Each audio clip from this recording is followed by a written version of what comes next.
let's not look away. Let's stay focused, and let's stay focused on ending violence in all of its forms. So we've just joined Twitter Live, YouTube Live, and Facebook Live. We're going to move on with our show. And thank you so much for contributing any of your questions. We'll try to get those answered in the course of this discussion. Welcome to the Nonprofit Report, your update on nonprofit organizations, issues, and leaders. I'm your host, Mark Oppenheim, coming to you today from Germany. And today we'll be discussing adult education and the life-changing impact it can have for all of us, with special guests, Earl Buford, president of the Council for Adult and Experiential Learning, which is based in Indianapolis, Carey Harris, CEO of Literacy Pittsburgh, and Anthony Tassi, CEO of Literacy Partners Incorporated.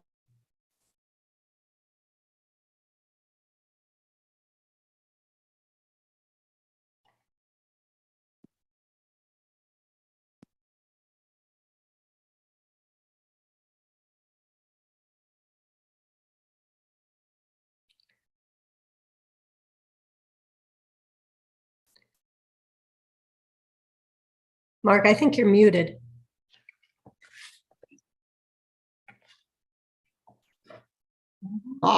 So you didn't get the intro, did you?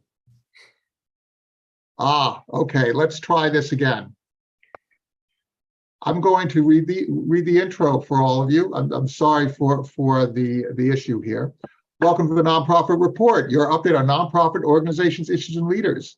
I'm your host, Mark Oppenheim. Today we'll be discussing adult education and the life-changing impact it can have, with special guests Earl Buford, President, Council for Adult and Experiential Learning, which is based in Indianapolis, Carey Harris, CEO of Literacy Pittsburgh, Tassi, CEO of Literacy Partners in New York City. And a reminder to Zoom attendees that we will take 3 snap posts during the show, and we'll announce results, and questions submitted through the Q&A function at the bottom of your screen will be included in our discussion. So again, thank you all for joining us. I'm sorry that I started off a little bit muted. Some people say it's my best look, but we will try to do this not in mime mode. So we're gonna just sort of set up this discussion by just observing. I'm gonna go over to you, Earl. We just wanted to observe that learning new things and sharing experiences is so important to human health and happiness at all ages. And you have a keen understanding of how adult education can benefit individuals and society at large.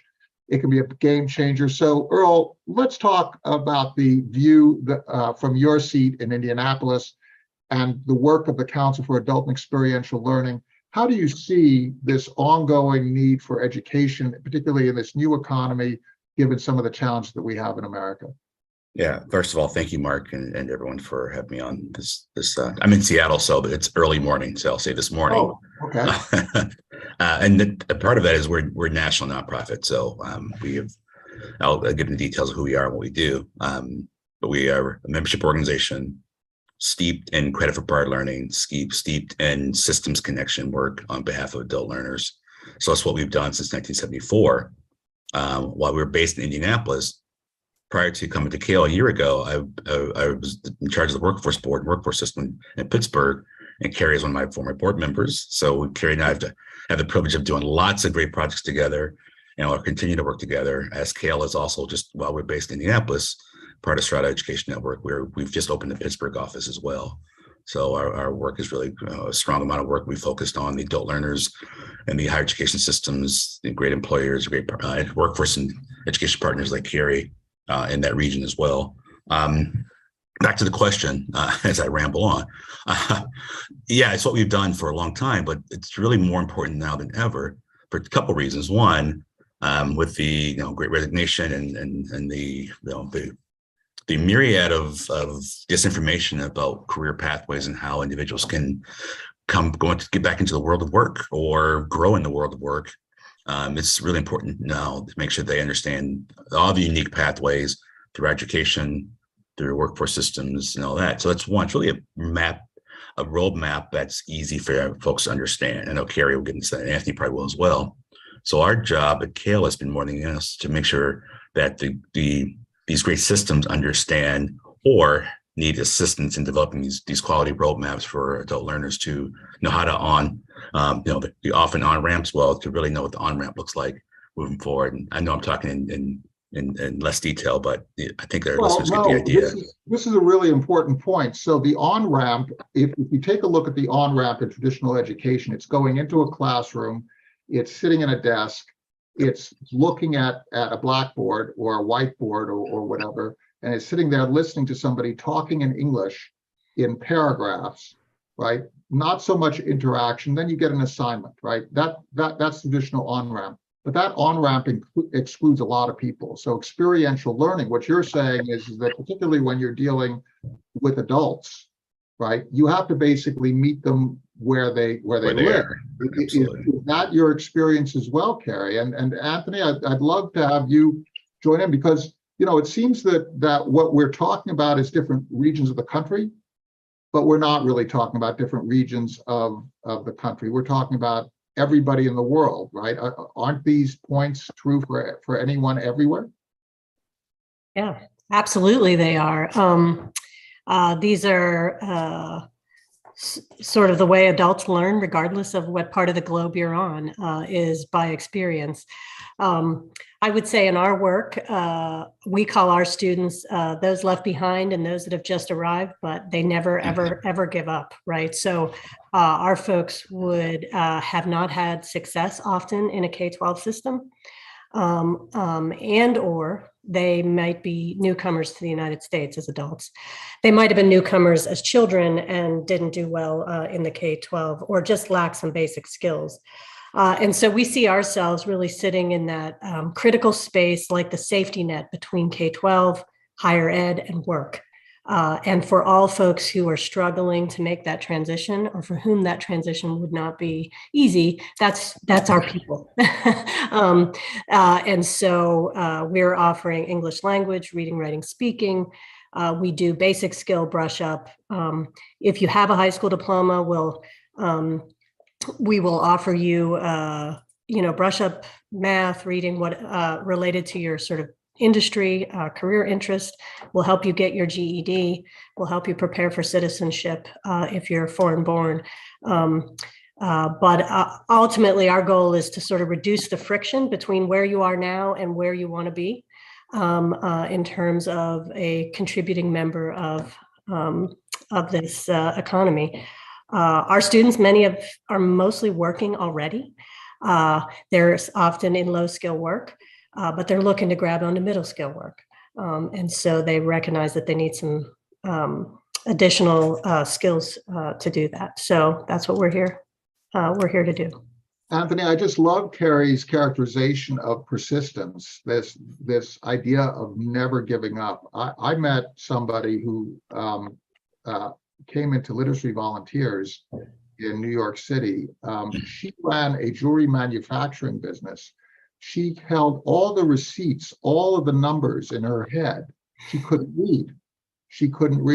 She kept everything straight through her own intellectual capacity, and she was determined to learn to read.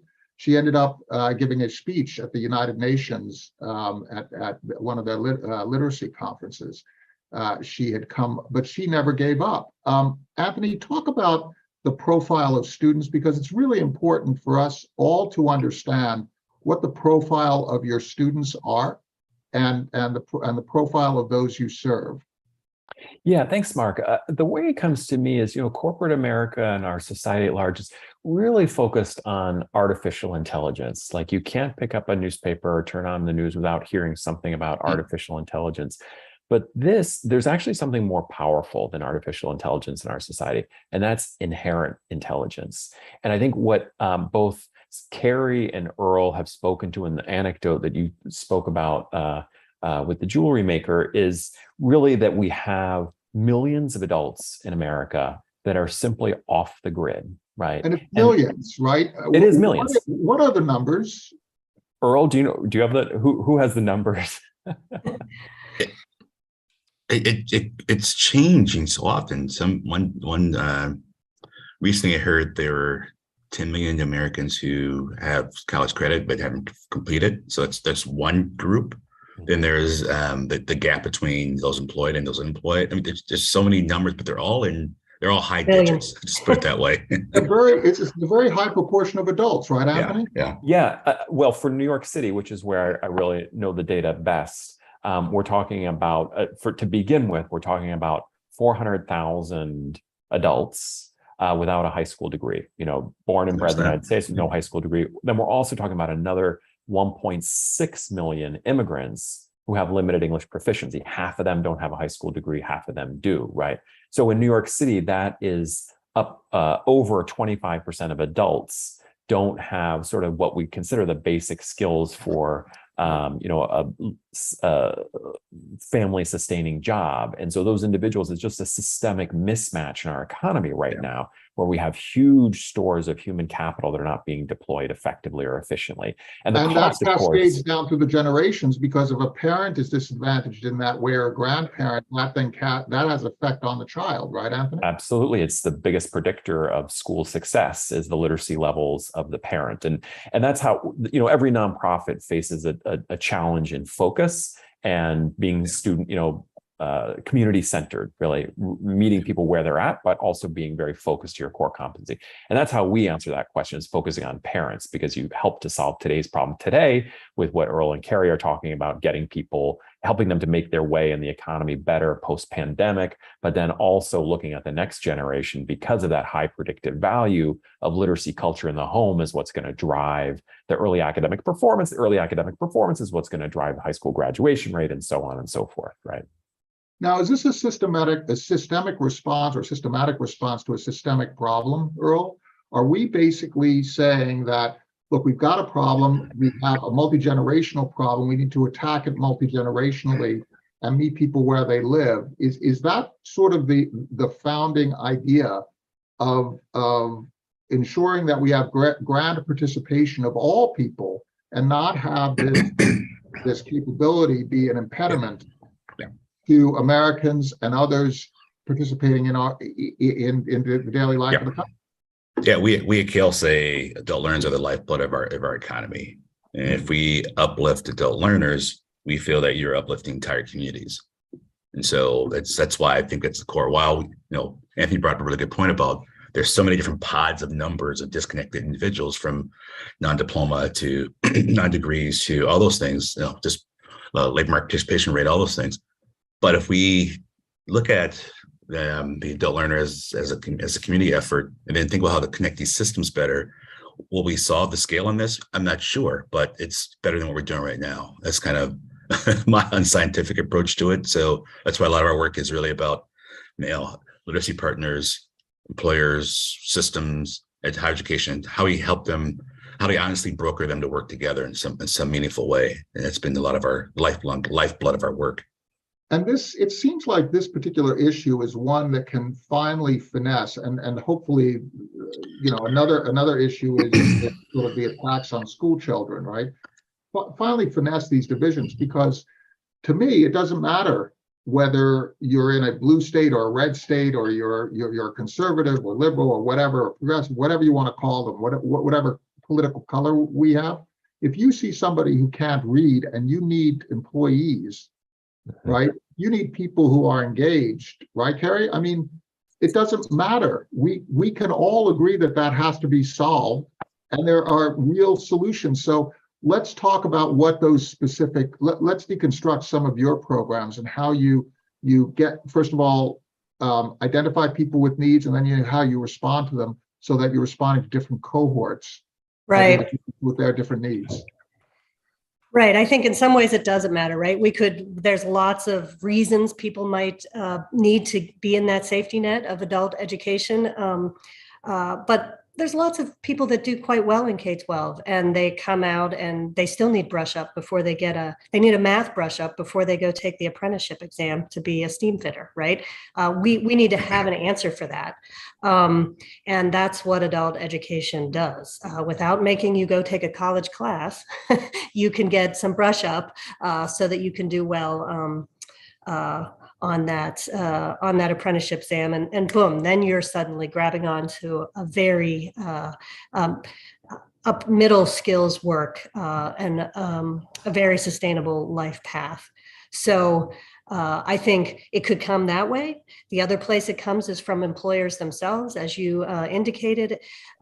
Employers might recognize, I've got this great person with very little credentials. I want to invest in them because they hustle, right? They can keep track of all those numbers in their head, like the person that you described. And so they might engage in adult ed on behalf of their own workforce, their incumbent workforce.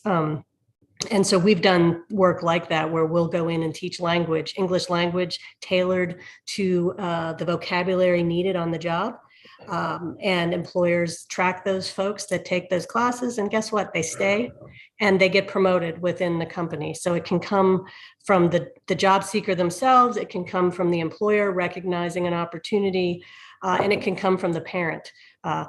More than half of our students are parents, like Anthony's, and it is often the number one motivation. Like, they recognize now that they have a child, they want to make sure that they can ensure their kid does better in school than they did, and they want to be able to interact effectively with the school, and they're recognizing, oh, this child rearing is expensive.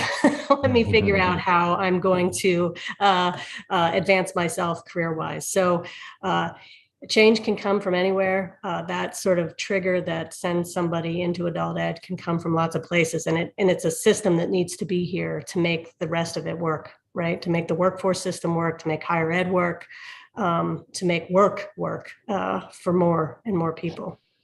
So can we contrast, are there any elements, Anthony and Carey, that you think are completely unique to Pittsburgh versus New York, right? Two different places, demographically different cities, historically quite different in terms of where they are. New York being such a financial center, Pittsburgh being a past manufacturing center for the worldwide steel industry, then falling on difficult times and so on.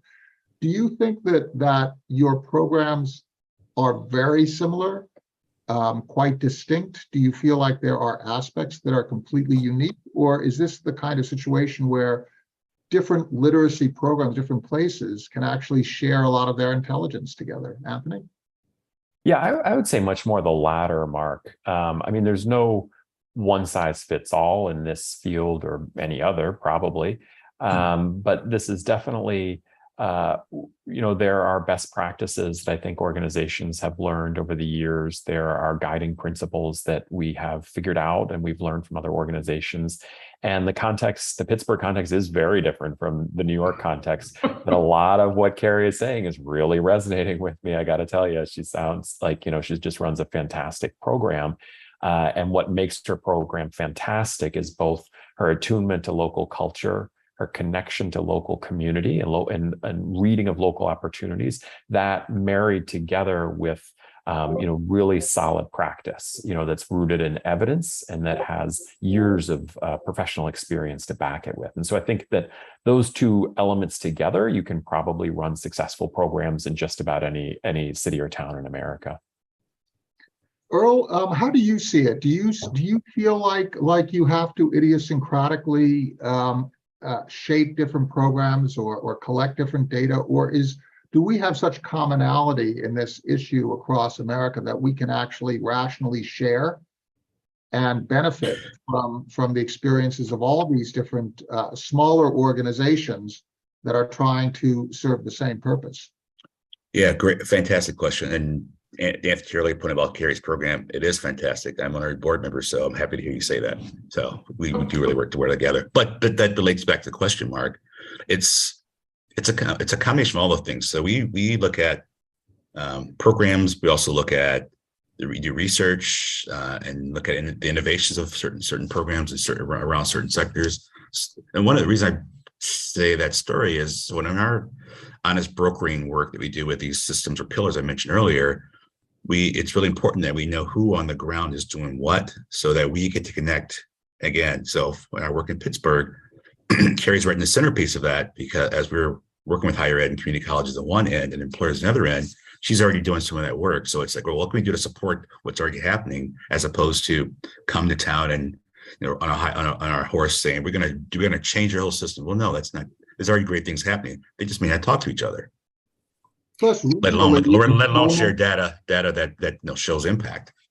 Right, and regionally, employment is different, right? We have different regional industries. So if you're in a rural area, you might have different needs, and the examples that are being used as part of the employment lessons are going to be way, way different than in an industrial city or in a urban environment. Our work in Pittsburgh is different than our work in parts of Texas, as different than our work in Spokane, Washington, different than, you get the point.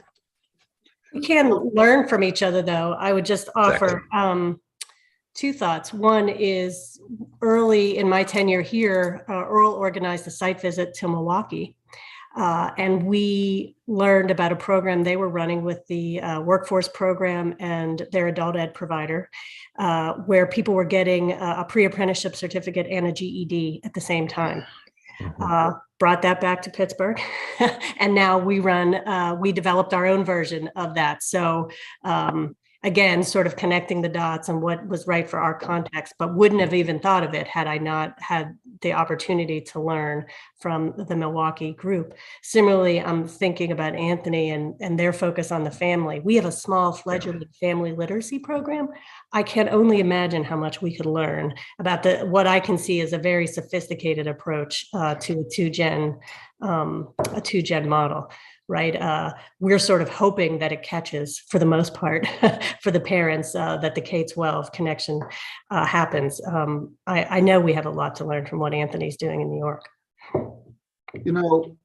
There's another aspect here that I think is really interesting, because in so many areas, we talk about the effect that the intersectionality that exists between race and poverty, right, has, and how we should respond with culturally appropriate type of approaches.